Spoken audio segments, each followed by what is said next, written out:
Okay, guys, this is Pyth's workshop, and I will be covering. I'll try to cover two products that we have bounties for, and please ask questions anytime. There's no AMA afterwards because I'm very hard limit on time, 30 minutes. So I won't spend a lot of time explaining what Pyth is. This will be more of a hands-on workshop, so you can see how to use it because it doesn't take more than 5 minutes to implement Pyth in your dApp.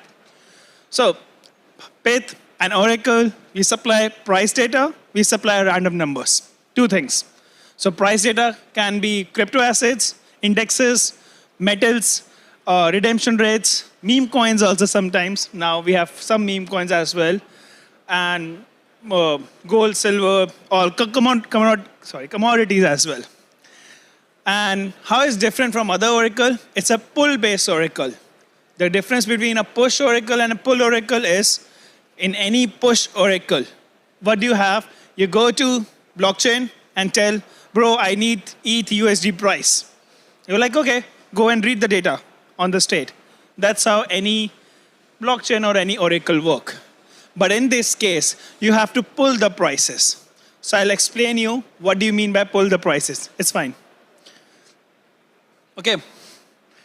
So let's get directly started with the code so you don't have to understand everything and just do things. I'll do it in front of you in Remix. Okay? So this is the exact code that, yeah, I'll zoom it, sorry.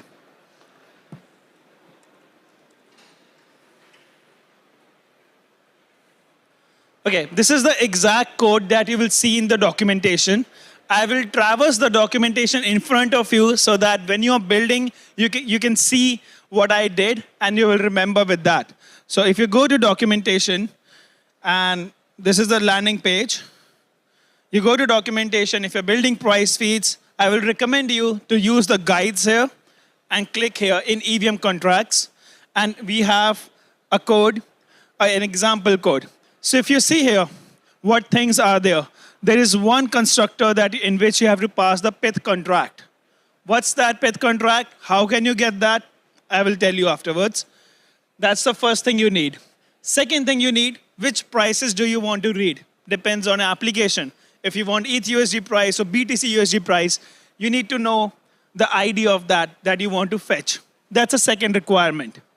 Third requirement, the last requirement is you have to pull the prices. So three things.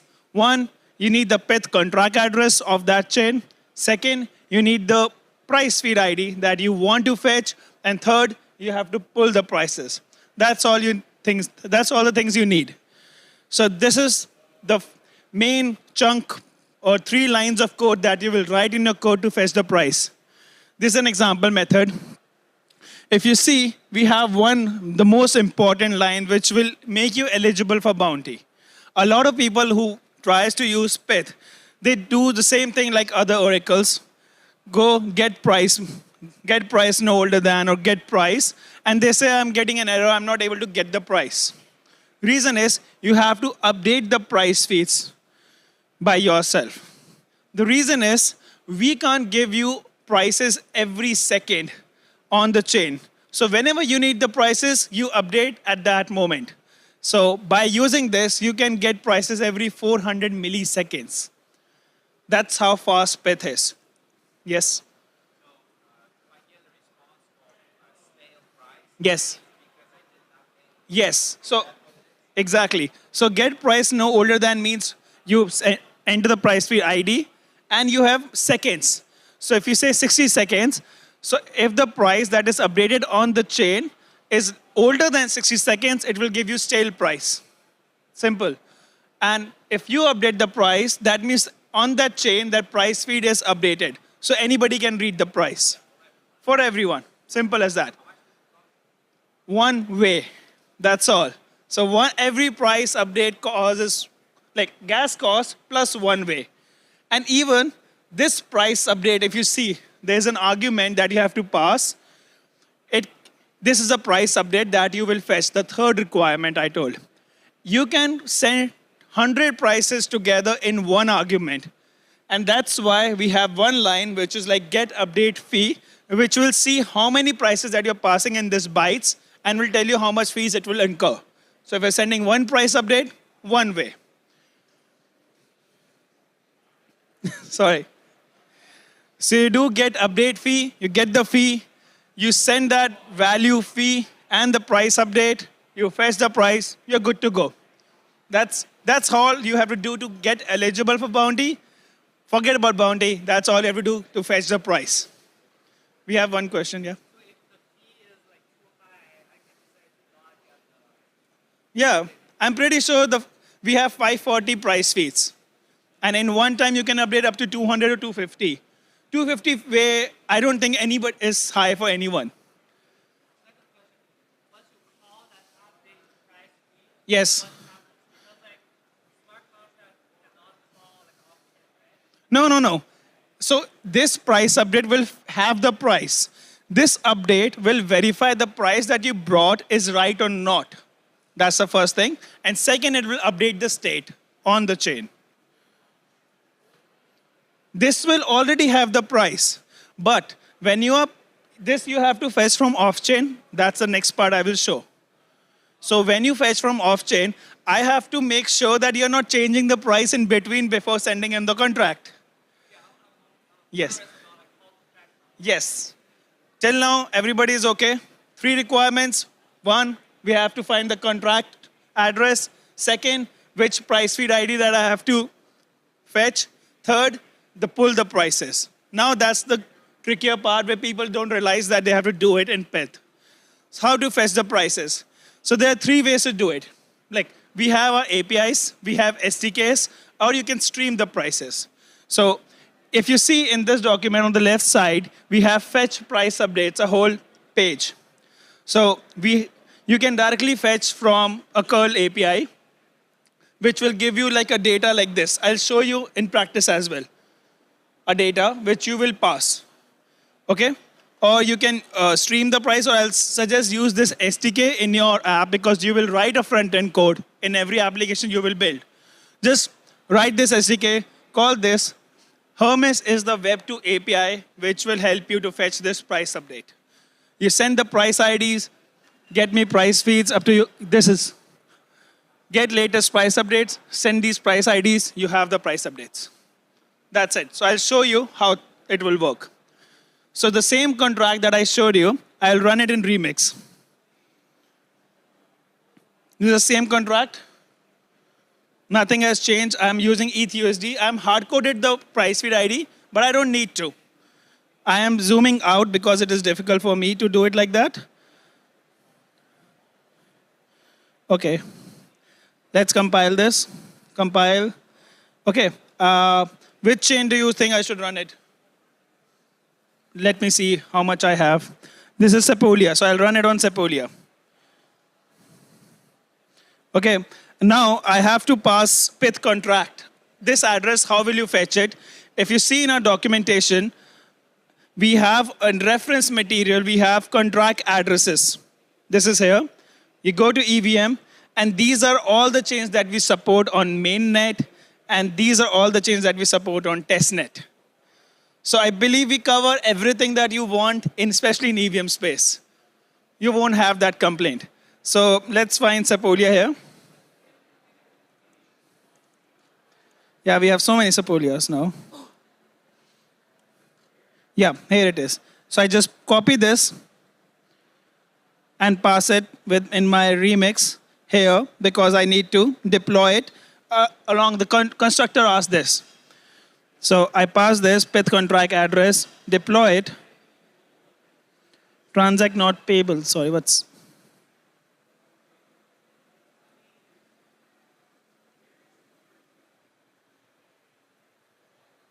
I think I'm doing a wrong one. I think this is... Yes.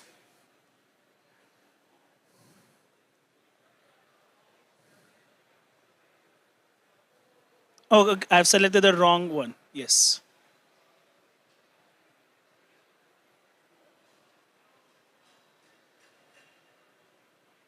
Yes. So I'll add it here. I don't know, something wrong. My MetaMask is not taking the Sepolia one. So you just pass that contract address and you deploy it. Now, after that, you will go to Hermes that via either API or SDK, up to you. And we have a Swagger file also, so it will look something like this. So, for example, you want ETH USD price, and I'm passing it so that you can see. When you execute it, you will get this bunch of binary data. This is the price update that you will have to pass in that method that I show you, example method. This is the thing, main thing. Exactly, this is the call data. Just remember, because in Solidity, every string is represented by 0x, just add 0x here. We have not added 0x here because we support Starknet, Solana, everything. So it will create a lot of confusion. So just add 0x, and there'll be no errors after that. Just pass this and run your contract. And don't forget, that method has to be payable, so you have to pass some fees. So that's how normal price feed work. Wow, I'm fast. So we have a lot of time. I'm being very fast. So let's 5 minutes, we'll talk about price feed if you have any questions, and then I'll move to the next bounty.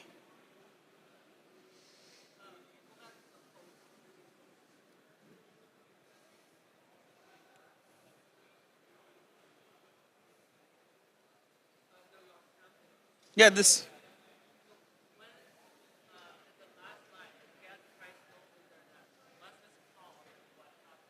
You will get the price in this variable, and you want to use up to you. Yeah, I mean, like, once I call this method, the price contract is also updated.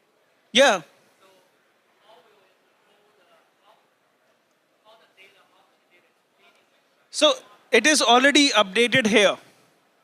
The option data you passed, that binary data I showed everyone, you passed here. You update the data here. The Pyth contract on-chain is already updated. Now you just have to read it by here.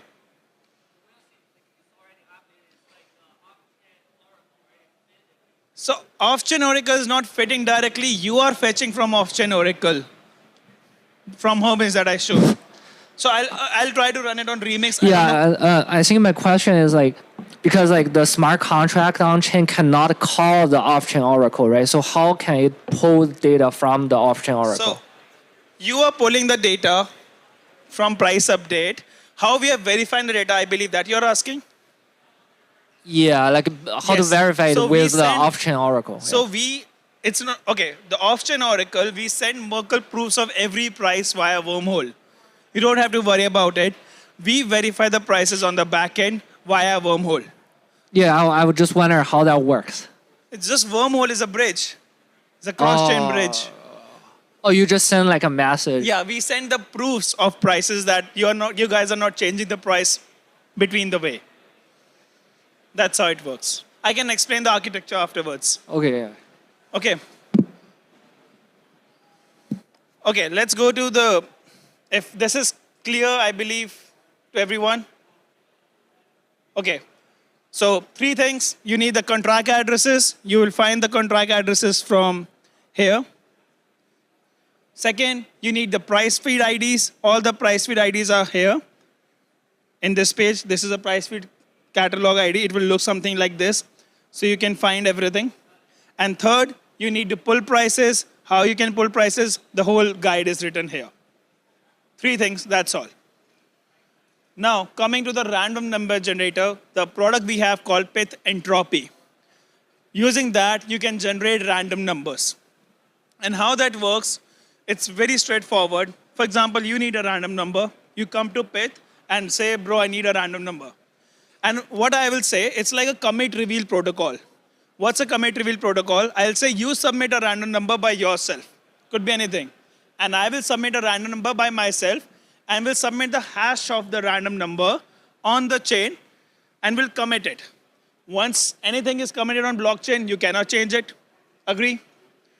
In the next block, I will ask you, now show me your random number. And I will also show my random number.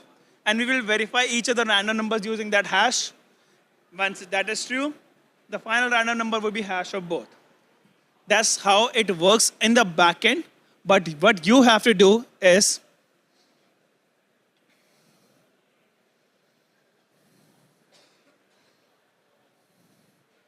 The contract will look something like this. Simple, 2 methods, that's all. You have to call only one method. So you want to request random number. What I told you, you have to submit one random number. It could be anything, you submit that. You submit your random number in the argument. Its default provider use that.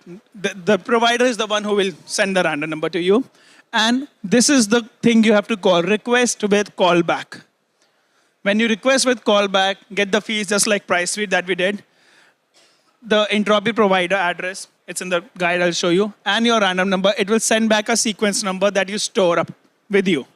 And you have to implement this method in your contract, which will be called by the provider. Like a callback we have in ERC 1155-721s, a callback method. So our provider will call your contract by this method.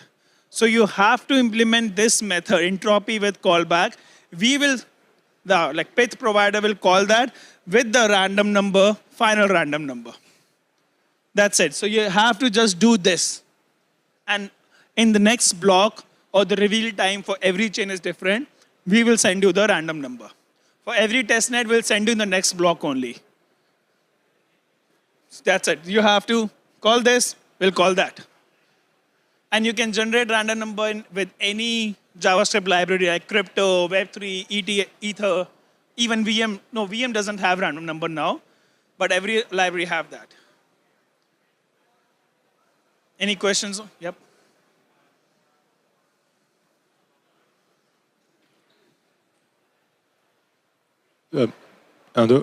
Yeah, just about like the bytecode that we can put inside the entropy callbacks. Are we limited? Like, I mean, it will be Pyth that's going to call our callback, right? Yep. So we just in terms of bytecodes that could be executed, we are limited. I mean, or should we? I mean, about the design, should we store the randomness and then do the process we need to with this number afterwards, or we can do it directly inside the callback function? You have to do it in the callback function, and the limit for that callback function is 500K gas limit. Okay. Because we will call that method, so we are paying the fees for that. Okay. So we have to put a limit. So I would always suggest, this is, because since this method will be called, in the same transaction, you want to implement your logic, because if that transaction happens, people will know what the random number is in the next transaction. So I will implement a callback logic here, or your random number, that how you want to use.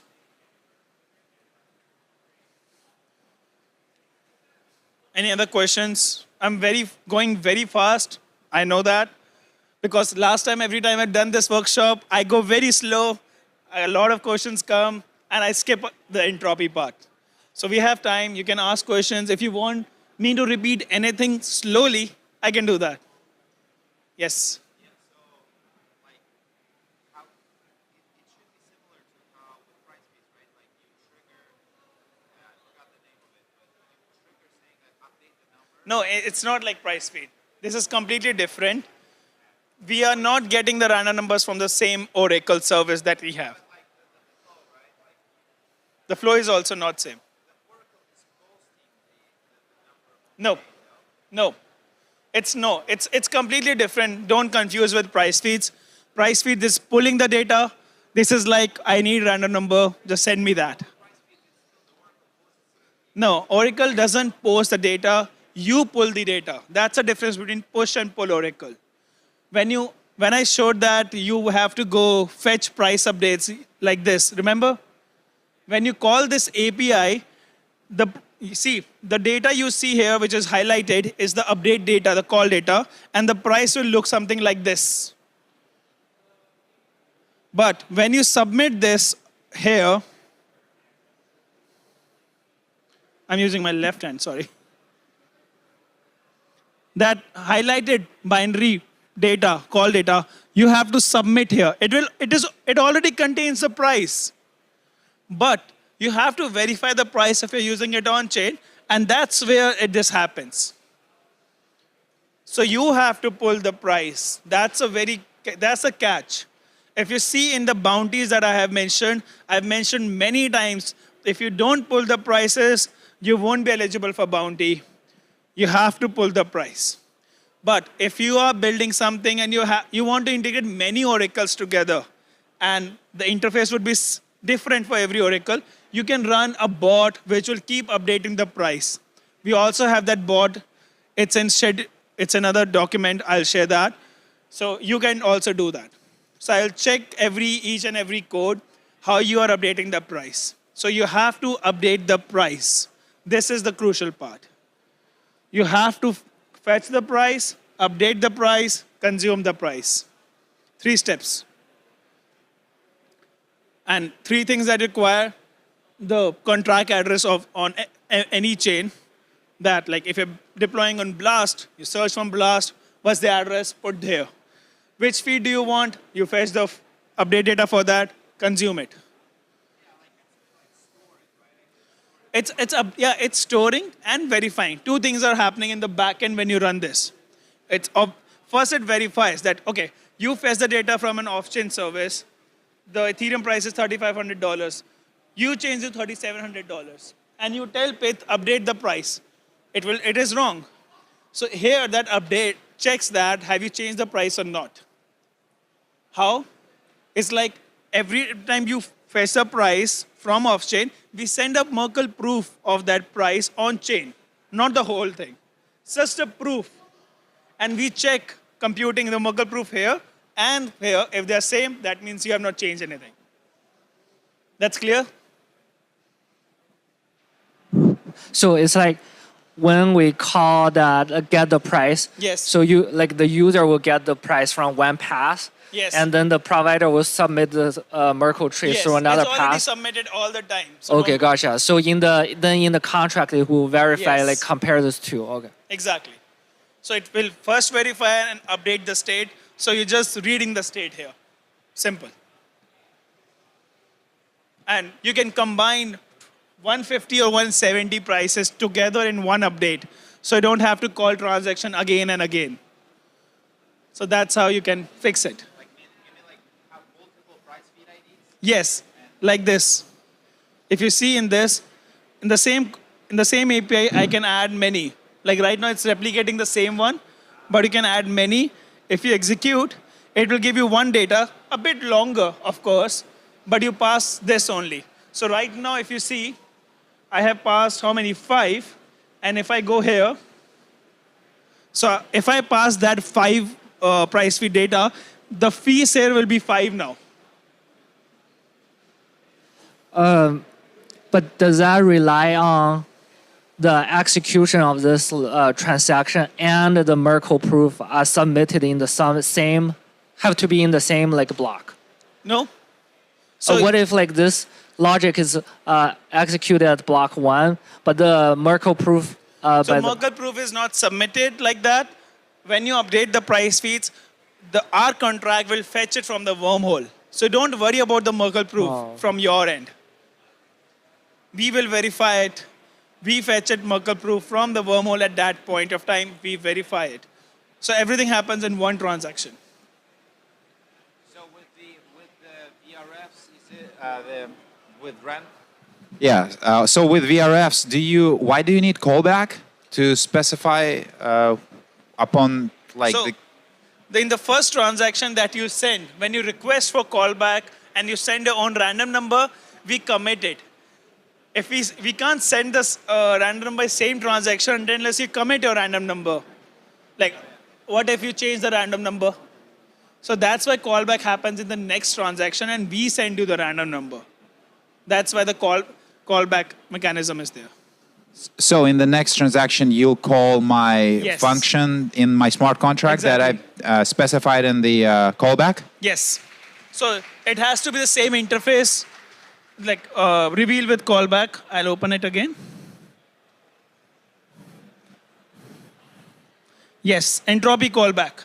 So our provider will call this method on your contract and with the random number, and you will implement logic inside this method only. Only to work with that random number. Yeah, if you want to use random number, it's coming in the argument so that you can use in the same method. Well, I can just store it in the storage, right? Okay. Then, Right? Yes. Okay. If you store it and then call another method, in the same transaction, then it's fine. But by the next time, everybody can see the random number. So what's the use of that random? Oh, yeah. It has to be used immediately in the scope, Exactly. right? Okay. Any other questions? We have time. I can okay, I'll show you some other things so that it's easier for you when you're building it. In the documentation, if you see, for the entropy, we are only available on these chains. But for price fees, I showed we had a big list. These are all the main nets. And we have test nets as well. I'm pretty sure you'll be using test nets. These are all the test nets. And this is the provider address that you will send it to the contract. Wait, that's for randomness? Yes, that's for Okay. randomness. I'm talking about randomness right now. And the fees varies for like, these are the fees. So you don't have to copy the fees from here. You will use the on-chain method to fetch the fees, which is written already here. Get fee. So the fees for price feeds and the fees for entropy is not same. For price feeds, it's one way per update. For entropy, it changes as per the chain. So you can generate thousands of random numbers in one transaction. Can you guess how? Well, like that array of like the same. You said you asked for randomness, right? Yeah, randomness. Like I gave you one random number. You can generate 1,000 random numbers out of that. Oh, they're like hashing? Yeah. You Wow. can hash it. You can use a C to hash it or anything. So that's right. So if you see, we have something like reference material, best practices. So you can generate multiple random numbers in single transaction. So with a callback, you can just encode pack, hash it, and have multiple random numbers with one transaction. So you don't have to pay for 10 or thousands of random numbers. Just hash it with different seeds. That's what ABI encode pack with Kekak 256 does.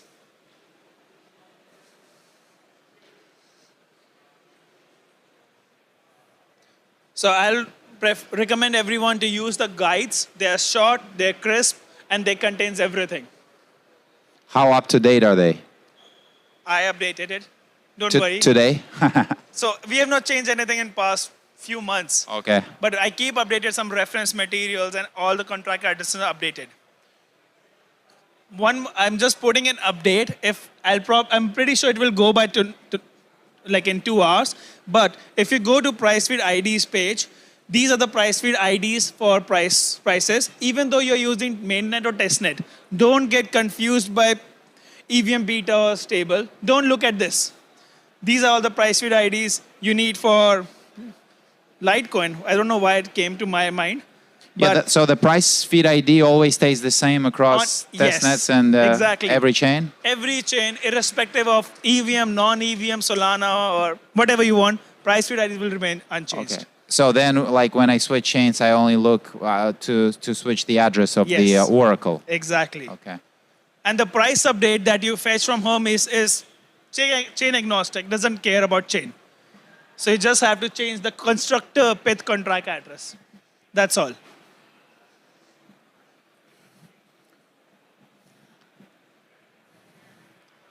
So when you switch the chains, you have to change this. That's all. I have 30 more seconds, and I've spoken a lot.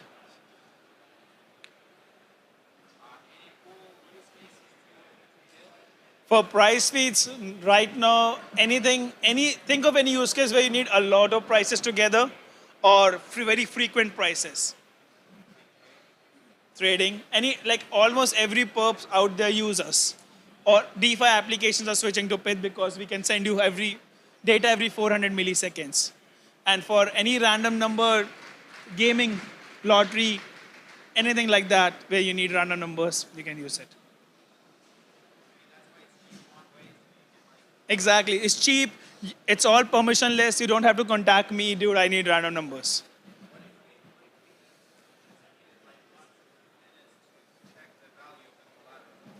Yeah. Yeah, it's doable.